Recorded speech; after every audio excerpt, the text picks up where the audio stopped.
Agyapong, a wealthy and influential businessman and known for his astute mind and keen sense of business. Despite his success, he often pondered the true loyalty and character of his family. One evening, Agyapong decided to take a bold step to uncover the truth. He hatched a plan to pretend to be sick and blind, seeking to observe how his family would treat him and what would become of his companies in his supposed absence. Before putting his plan into action, Agyapong consulted with his trusted lawyer, Mr. Owusu, and his longtime friend and medical doctor, Dr. Sarpong. Agyapong: Mr. Owusu, Dr. Sarpong, thank you both for meeting with me on such short notice. Mr. Owusu: Of course, Mr. Agyapong. What can we do for you? Agyapong: I've been contemplating something rather unconventional. I want to pretend to be sick and blind to see how my family handles the situation and what will happen to my businesses when I am perceived to be incapacitated or dead. Dr. Sarpong: That's quite a drastic measure, Agyapong. Are you sure about this? Agyapong: Absolutely. I need to know who truly cares for me and who is merely after my wealth. I have to be certain about the rightful heir to my company. Mr. Owusu: I understand your concerns. We'll need to set things up properly. I'll create a separate account and transfer half of your wealth into it, ensuring that you're financially secure no matter what happens. Dr. Sarpong: And I'll provide the necessary medical documentation to support your condition. We'll have to make it believable. With their help, Agyapong's plan was set into motion. 3 weeks later, while on his way home, Agyapong called his wife. Hello, dear. I'm not feeling well and I can't drive. Could you come and pick me up? Mrs. Agyapong: What happened? Are you all right? Agyapong: I don't know. I just feel very weak. Please come quickly. Mrs. Agyapong hurriedly left the house and drove to where Agyapong was waiting. She found him slumped in the driver's seat, looking pale and disoriented. She helped him into the passenger seat and drove home. Upon reaching home, Agyapong's condition seemed to worsen. He claimed he couldn't see and felt extremely weak. The news of his sudden illness quickly spread among his children. Ajay, the 35-year-old elder son; Appia, the 30-year-old second son; Amma, the 27-year-old third daughter; and Asabia, the 23-year-old youngest daughter. The family doctor arrived at the Agyapong residence to examine him thoroughly. After taking blood samples and conducting a series of tests, he returned a week later with a grave report. Dr. Sarpong: Mr. Agyapong, I have the results. It appears you are suffering from liver cirrhosis and kidney disease. Additionally, there's a blood clot in your brain which has led to a stroke and affected your eyesight. The family was initially diligent in their care for Agyapong. They ensured he had the best medical treatment, a healthy diet, and a comfortable environment to recover. However, as months passed, the strain began to show. The novelty of the situation wore off, and their dedication waned. The reality of long-term care started to weigh heavily on them. Agyapong's condition demanded constant attention, and as time went on, his family grew weary. They began to neglect his needs, leaving most of the caregiving duties to the house staff. The once attentive family members became increasingly distant, absorbed in their own lives and concerns. One afternoon, Mrs. Agyapong called for a board meeting to discuss the situation. She informed the board members of Agyapong's deteriorating health and her decision to take over the company's operations, with Ajay as her right hand. Mrs. Agyapong: Given my husband's condition, I will be stepping in to manage the company, with Ajay assisting me. We need to ensure that the business continues to thrive during this challenging time. Despite their lack of experience, Mrs. Agyapong and Ajay assumed control of the company. They ignored the advice of seasoned executives and industry experts, believing they could manage on their own. This decision led to a series of missteps and poor decisions that began to erode the company's stability. Agyapong's condition worsened as his wife and elder son, Ajay, continued to neglect him and poorly manage the company. Mrs. Agyapong, overwhelmed with the responsibilities of running the business, had little time or interest left for her ailing husband. Days would pass without her even stepping into his room. Agyapong often lay in bed for days without a bath, his basic needs ignored by the very people who should have cared for him most. Meanwhile, Mrs. Agyapong funneled significant sums of money to her church pastor, making extravagant offerings. Jay, on the other hand, frequently withdrew company funds for lavish trips to Dubai with his wife and children, further draining the company's resources. Amma, Agyapong's third daughter, was deeply troubled by the situation. One evening she confronted her mother about the neglect her father was enduring. "Amma, Mother, this isn't right. We need to take better care of Daddy. He's suffering and we're just ignoring him. We should take him abroad for proper treatment." They were in Agyapong's room, and he listened intently, though his eyes remained closed. "Mrs. Agyapong, Amma, you're being ridiculous. Didn't you hear what the doctor said? Your father's condition is terminal. It would be a waste of money to send him abroad." "Amma, how can you say that? He's our father. He deserves the best care we can provide, no matter what." Mrs. Agyapong and Ajay's authoritarian management style led to an atmosphere of fear and resentment among the company's employees. They frequently shouted at staff, sacked employees for minor mistakes, and dismissed anyone who dared to challenge their authority. This toxic environment caused many experienced workers to resign, and their replacements were often inexperienced and ill-equipped to handle the company's operations. Within 8 months, the company was teetering on the brink of bankruptcy. The Agyapong family convened a meeting to discuss the dire situation. The mood was tense, with frustration and blame hanging in the air. "Mrs. Agyapong, we need to do something quickly to save the company.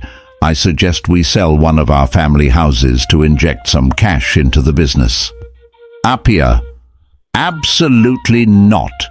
This is all your fault, and Ajay's.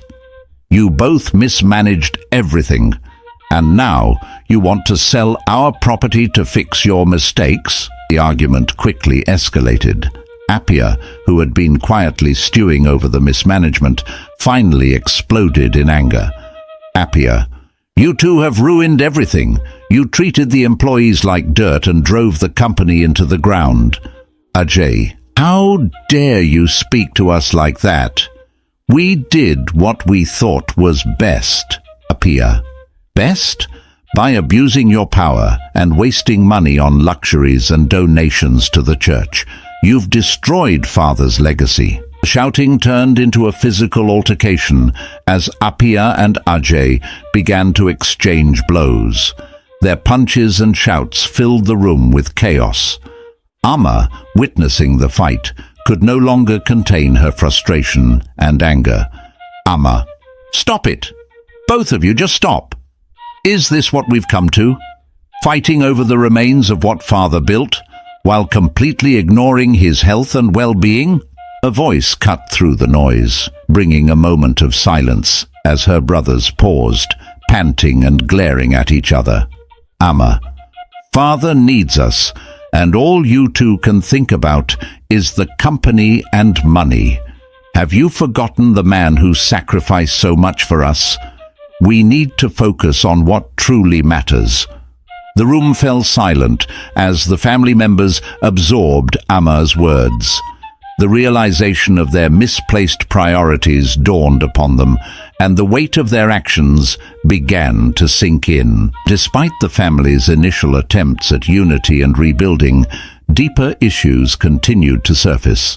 The youngest daughter, Asabia, showed no interest in the family affairs or the business. She was more focused on funding her boyfriend and indulging in a lifestyle of nightclubs and parties, often taking money from her mother and elder brother without much thought about the consequences. Appiah, the second son, was similarly disengaged. His main concern was securing his share of the inheritance to start his own business. This attitude often put him at odds with the rest of the family, leading to frequent arguments and tensions. With the company still struggling and internal family conflicts intensifying, Mrs. Agyapong made a desperate decision. She sold one of the family houses, hoping to inject much-needed capital into the business. Half of the proceeds went into the company, while she kept the rest as a personal safety net. The sale of the family house only added fuel to the fire. Appiah, feeling betrayed by his mother's unilateral decision, erupted in anger. "Appiah, how could you sell the house without consulting us? This isn't just your decision to make." "Mrs. Agyapong, I did what I thought was best for the company and the family. We needed the money." "Appiah, you're destroying this family with your decisions." The argument quickly escalated, with Appiah and Ajay nearly coming to blows once again. Amma, distressed by the constant fighting, tried to intervene. "Amma, please everyone, we need to stop this. We are tearing each other apart. Father needs us to be united, not at each other's throats." Amma, heartbroken and desperate, went to her father's bedside. She held his hand gently and spoke softly, hoping her words would reach him. "Amma, Daddy, I hope you can hear me. Please recover for us. They are destroying your reputation. Everything you worked for is going down, including our family. We need you to put things right." Her voice wavered with emotion as she fought back tears, the weight of the family's troubles bearing down on her. One evening, Mrs. Agyapong returned home after a long day at the office. As she entered the house, she was hit by an unpleasant smell. She assumed someone had forgotten to flush the toilet, but upon checking, she found everything in order. The smell seemed to be coming from her husband's room. When she approached Agyapong, she found that he had soiled himself. Her frustration boiled over, and she lashed out in anger. "So, if you can't speak or hear, can't you at least use a sign to call for help? This is disgusting."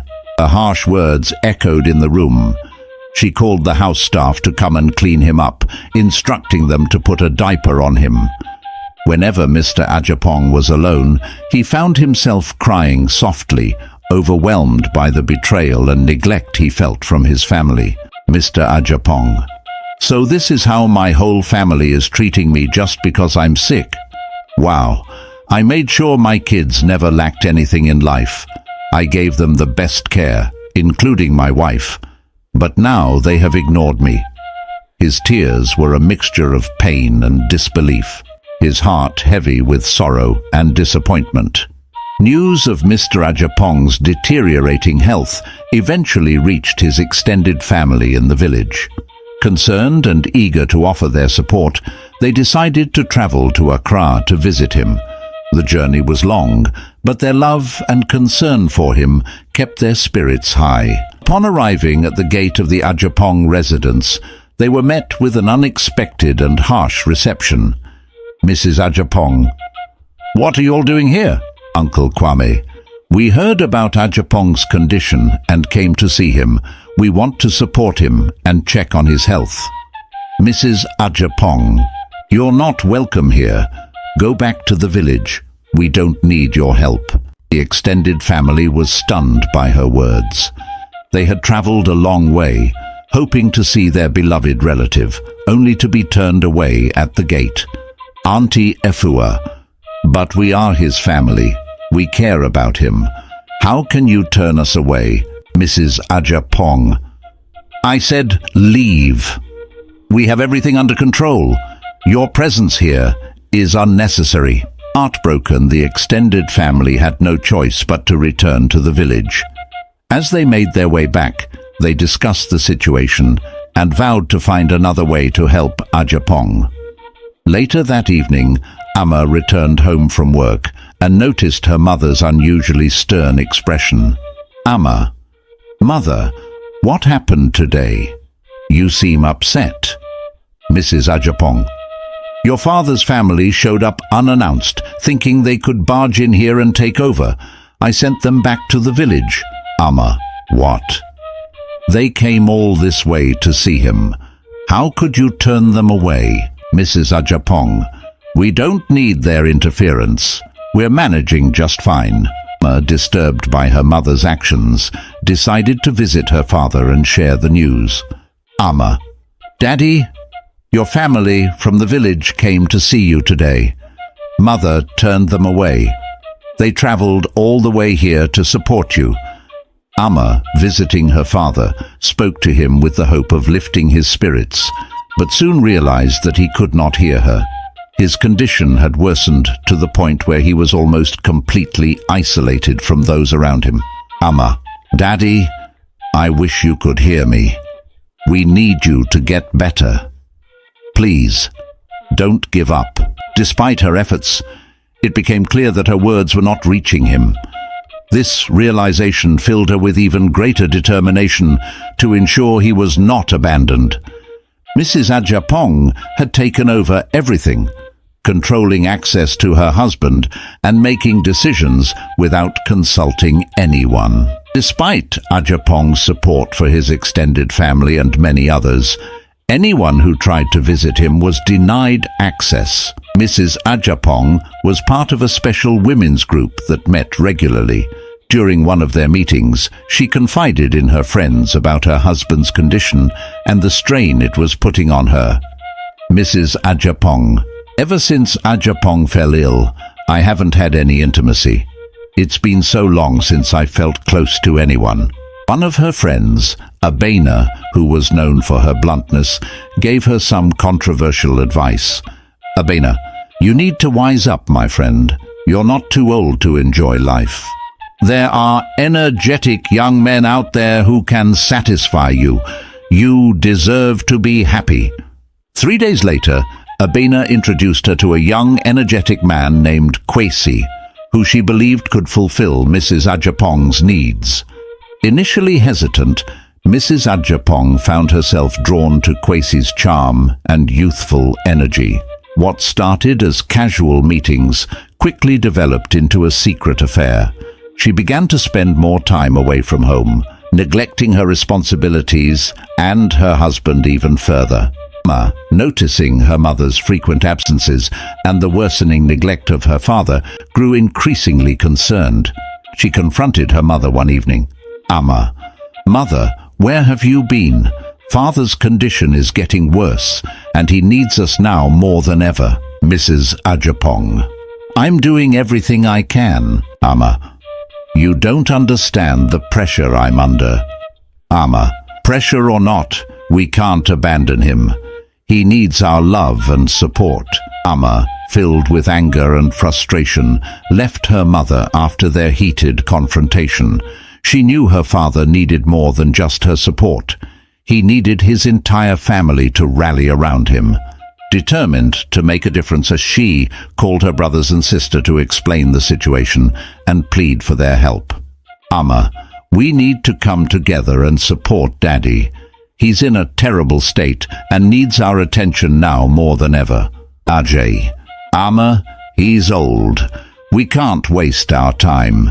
We need to focus on our futures. Appiah, I agree with Ajay. We've done enough.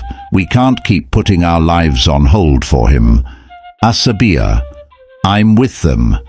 We need to think about our own lives. Returning home with her newly found boyfriend, Kwesi, Mrs. Agyapong introduced him to her children under the pretense that he was her new driver. Mrs. Agyapong, Everyone, this is Kwesi. He's going to be my new driver because I'm not feeling well these days and can't drive myself." The reaction was mixed. Some of the children accepted her explanation, while others, particularly Ama, were vehemently opposed. Ama: "Mother, this is wrong. We don't need a driver.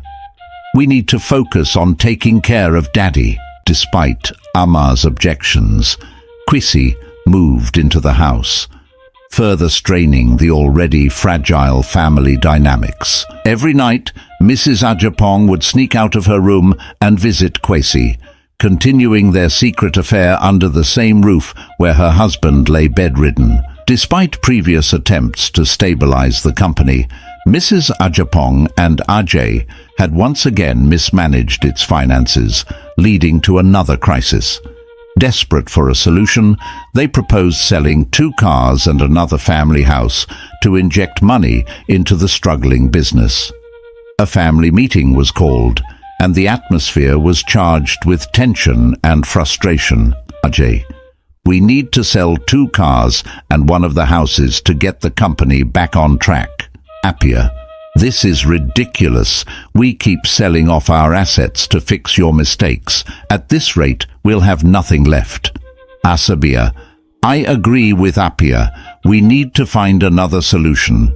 We can't keep doing this." Ama: "We should focus on managing the company better rather than constantly selling our properties."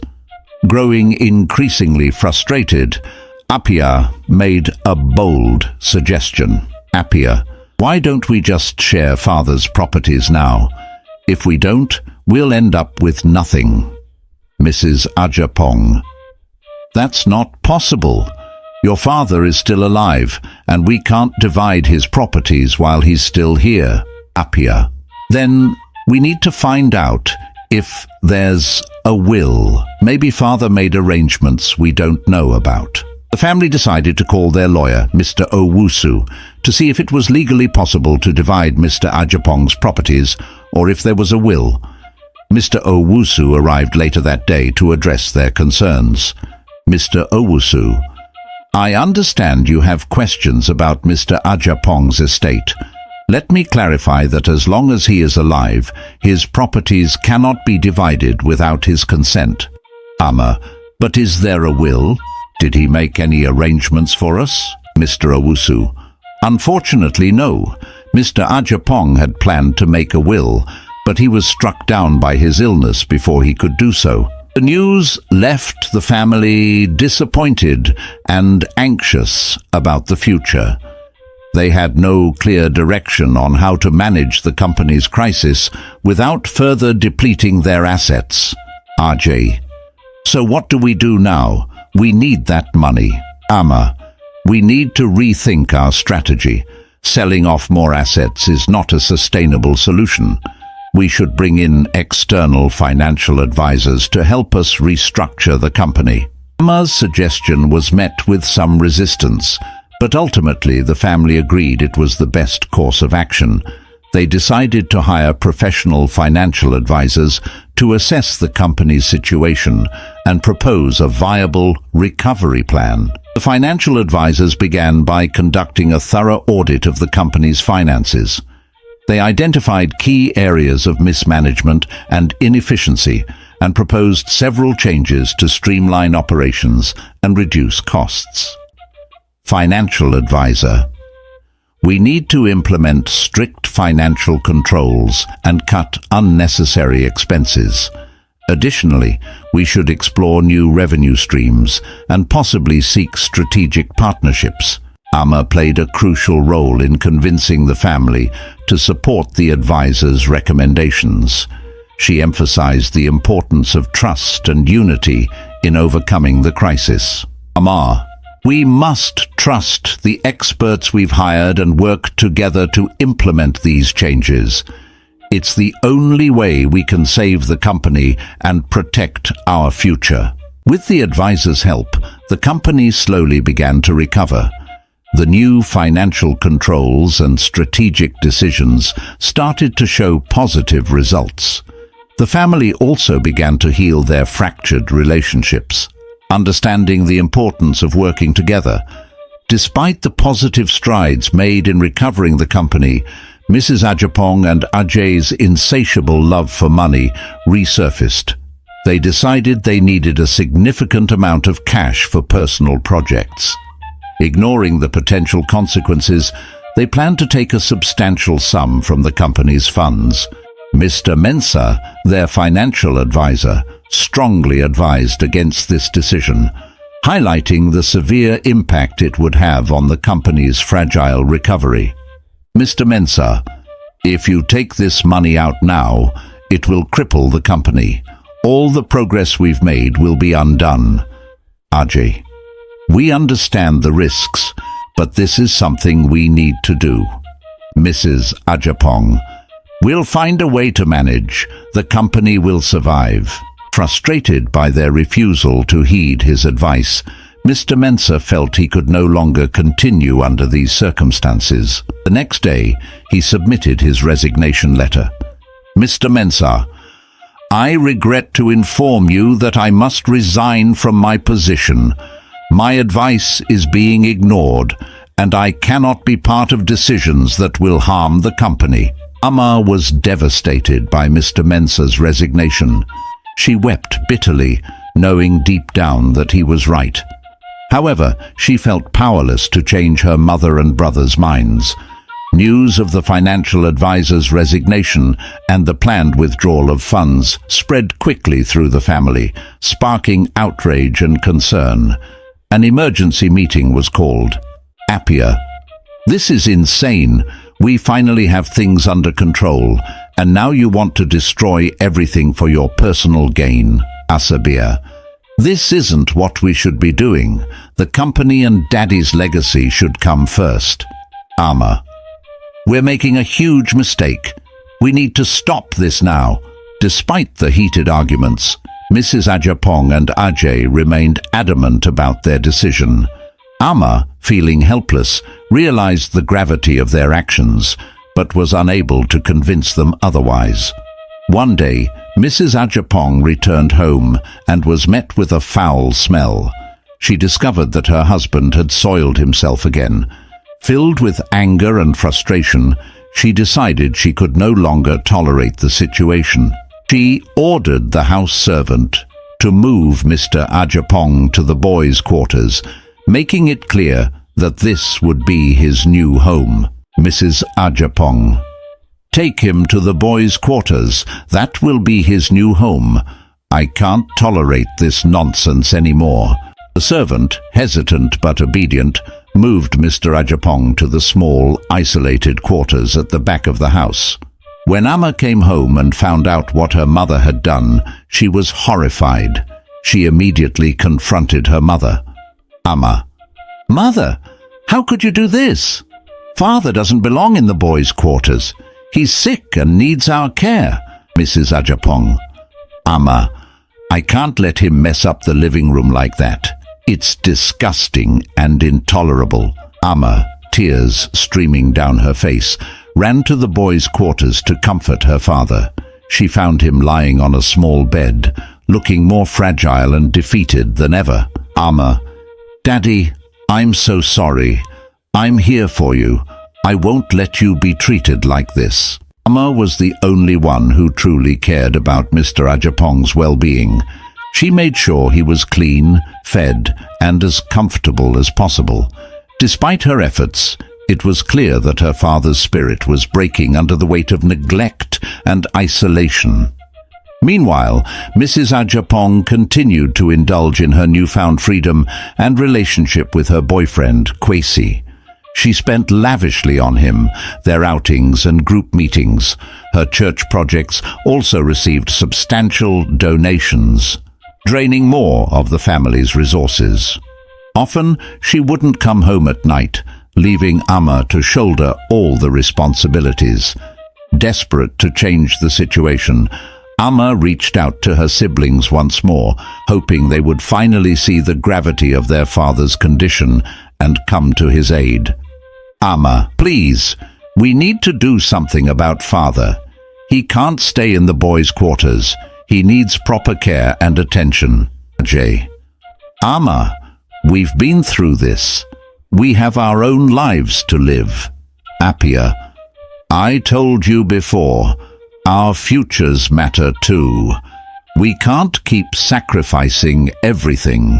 Asabir, it's not fair, but we can't change Mother's mind. One night, unable to sleep, Ama decided to visit her father to check on him and offer some comfort.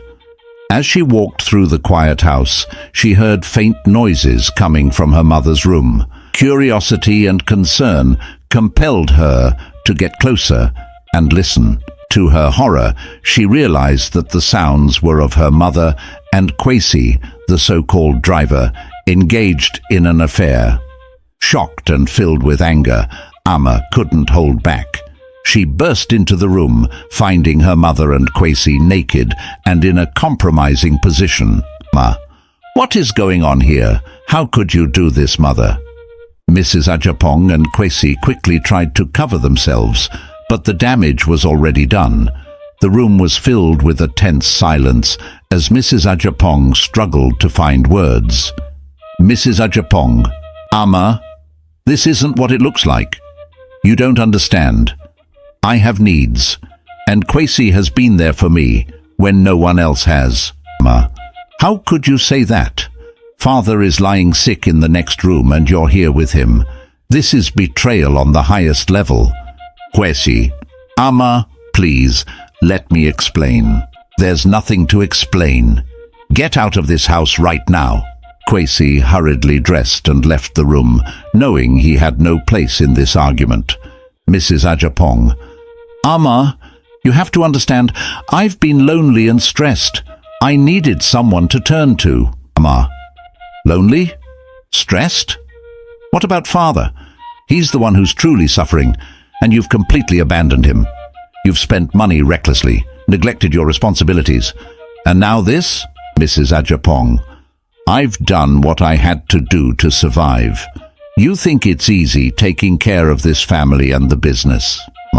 "No, but this isn't the way to handle it. You've let everyone down, especially father." After the shocking discovery, Ama's anger and hurt were palpable. However, before she could leave the room, Mrs. Agyapong issued a diary warning. "Mrs. Agyapong, Ama, if you breathe a word of this to anyone, you will no longer be my daughter. Do you understand?" Ama was taken aback by the severity of her mother's threat. The weight of the ultimatum hung heavily in the air. "Ama, mother, you can't be serious. You expect me to keep this a secret? You've betrayed our family and our father." "Mrs. Agyapong, I am serious. If this news gets out, it will ruin everything. The family, the company, our reputation. If you care about any of that, you'll keep quiet."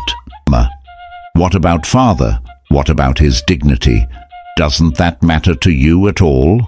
Mrs. Agyapong, "Of course it does, but we have to manage this discreetly. The last thing we need is a scandal." Ama was torn. She knew her mother's actions were indefensible, but the threat of being disowned weighed heavily on her. She needed to find a way to protect her father and uphold the family's dignity without tearing everything apart. Ama realized that something had to be done. One day, when everyone was out of the house, she gathered some boys from the neighborhood and carefully moved her father into a vehicle. She drove straight to her family house in the village, determined to seek the care he truly needed. Upon arriving, Ama was met by her relatives, who were both surprised and concerned by the sight of Mr. Agyapong.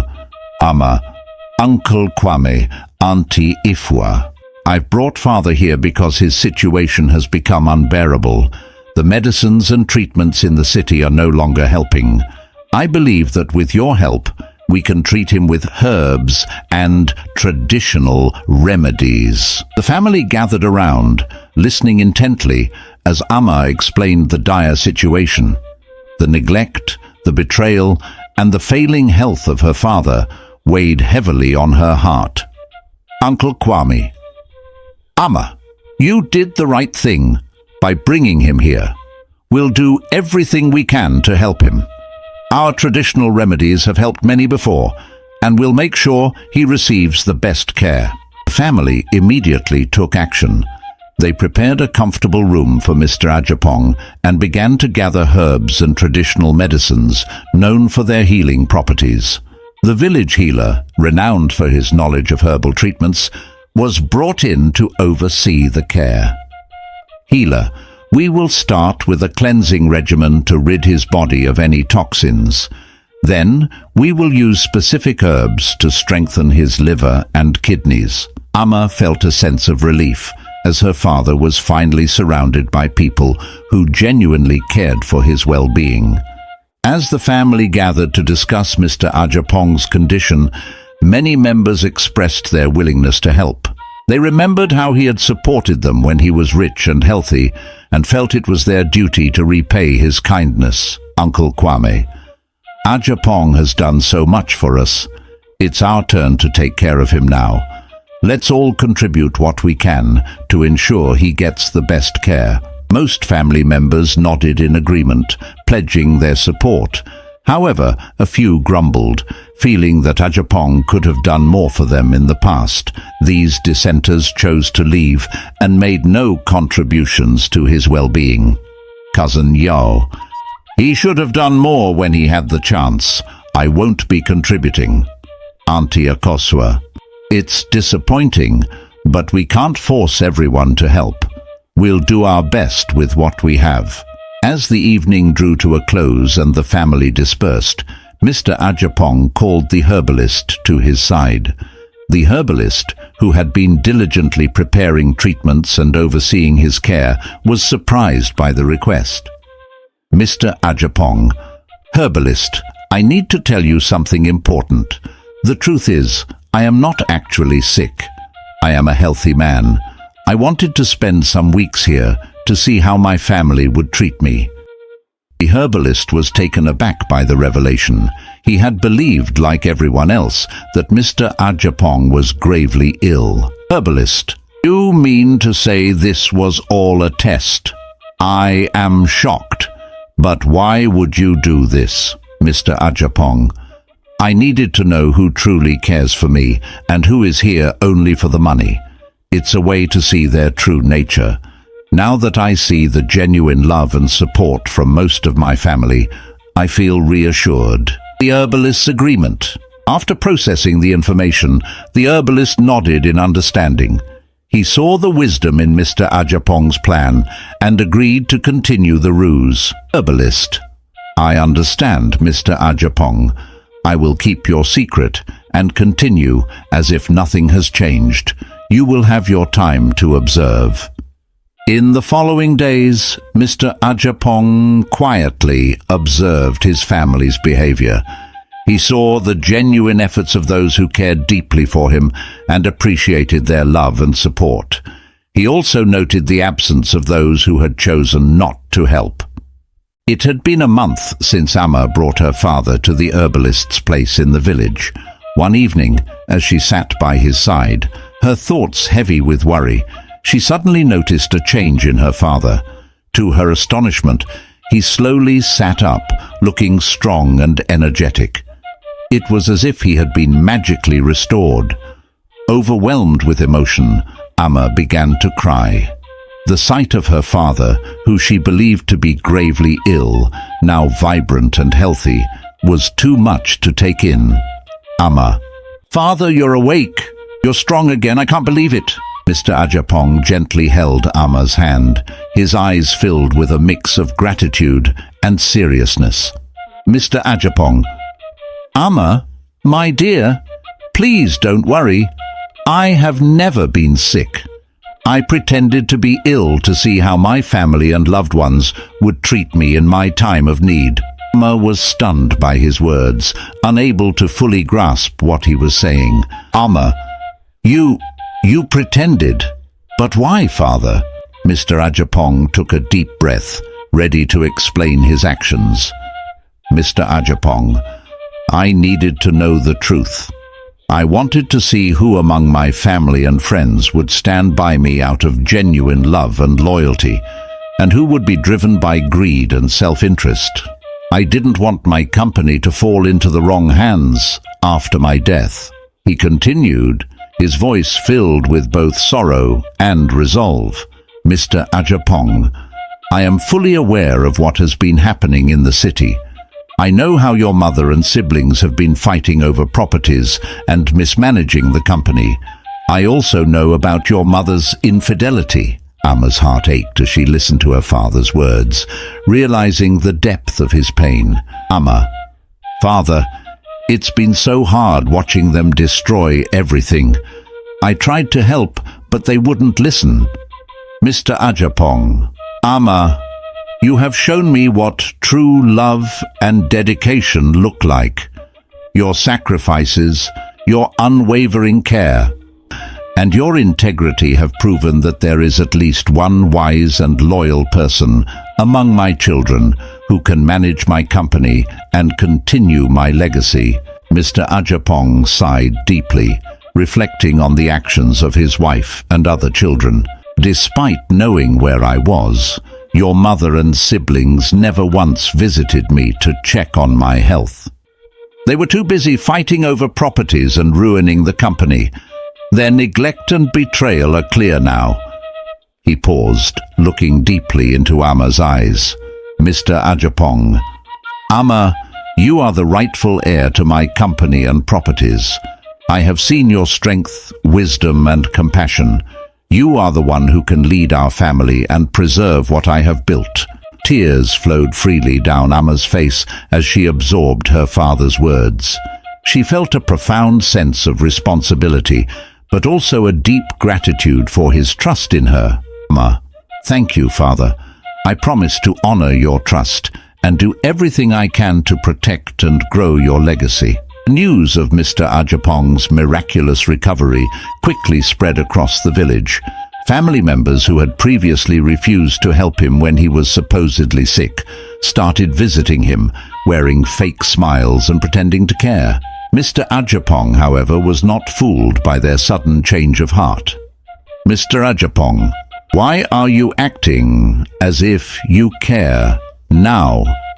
When I was sick and dying, you insulted and abandoned me. Your hypocrisy is shameful. The chastised family members felt the sting of his words and left the scene in shame.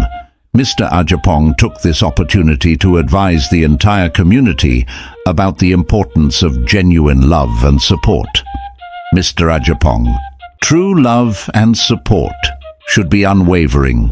Let us always be there for one another, not just in times of prosperity, but in times of need. One evening, Mr. Agyapong decided it was time to return to Accra with Amma. They arrived late at night, and the security guard at the gate, surprised but respectful, quickly opened the gate for them. They entered the house quietly as everyone inside was asleep. As they moved through the house, Amma led her father to his room. Upon entering, they were confronted with a disgraceful scene.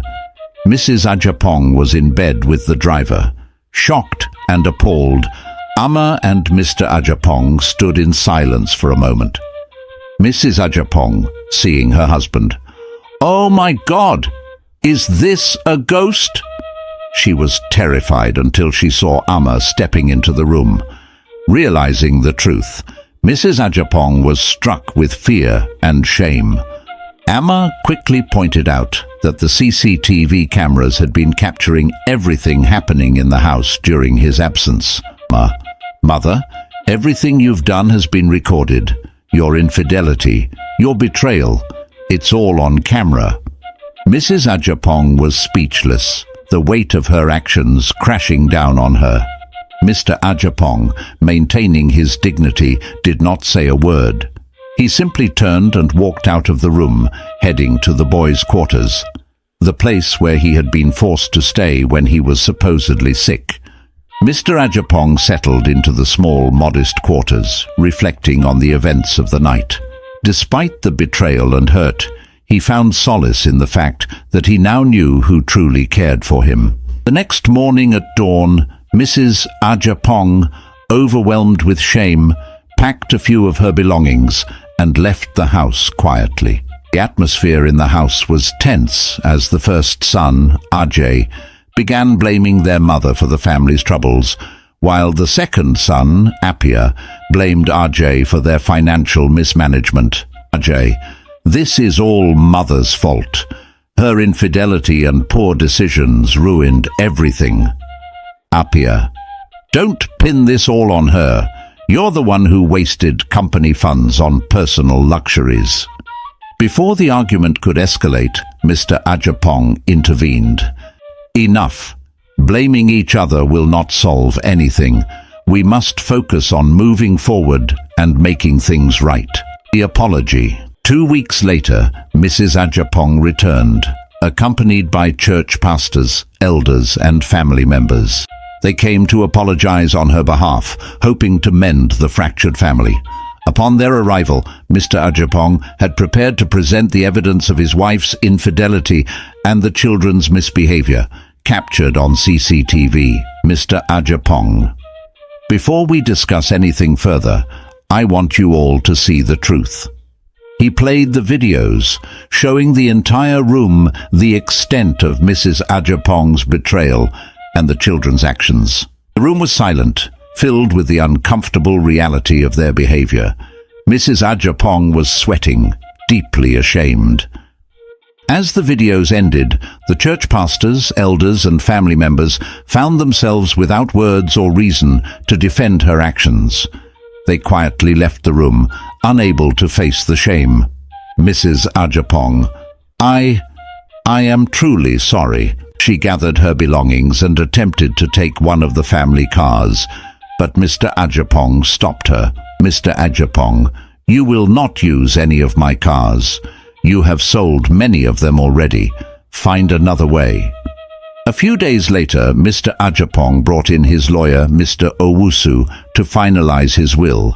He made it clear that Amma, due to her unwavering loyalty and dedication, would be the heir to his company and properties.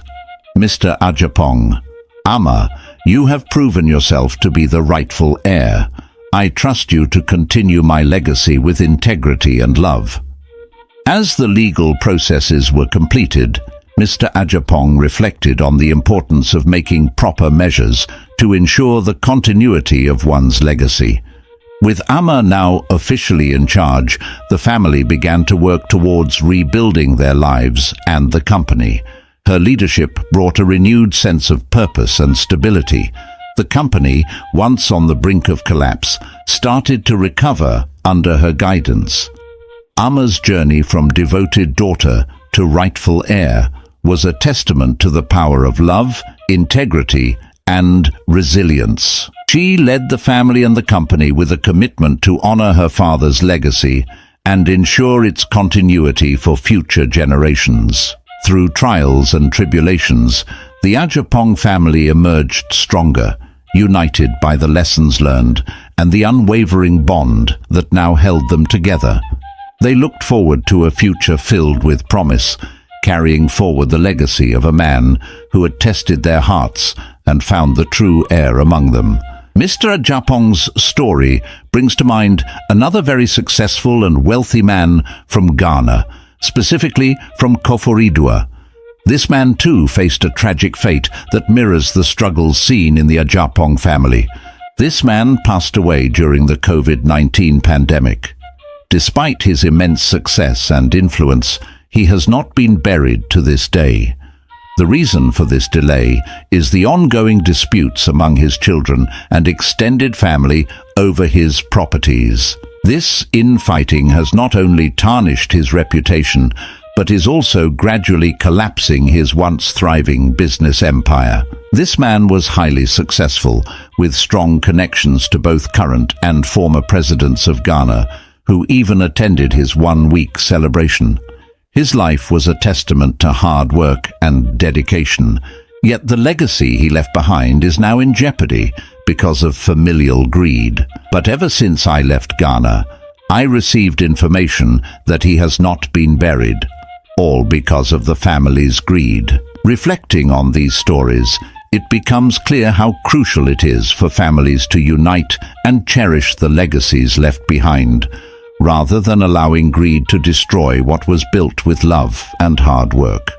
May we all have family and children who will not fight over our wealth and properties when we are gone, but instead unite to embrace and continue our legacies. Both the stories of Mr. Agyapong and the wealthy man from Koforidua underscore the importance of proper estate planning and fostering a sense of unity and responsibility among family members.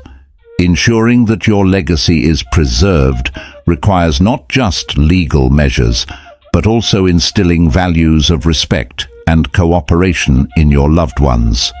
In closing, these tales serve as a poignant reminder of the fragility of legacies.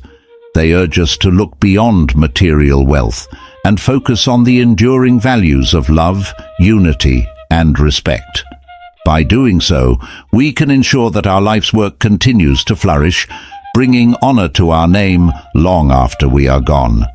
May we all strive to leave behind not just wealth, but a legacy of love and unity that will inspire and guide future generations.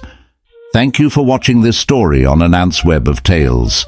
We would love to hear from you. Please share, comment, and let us know where you are watching from.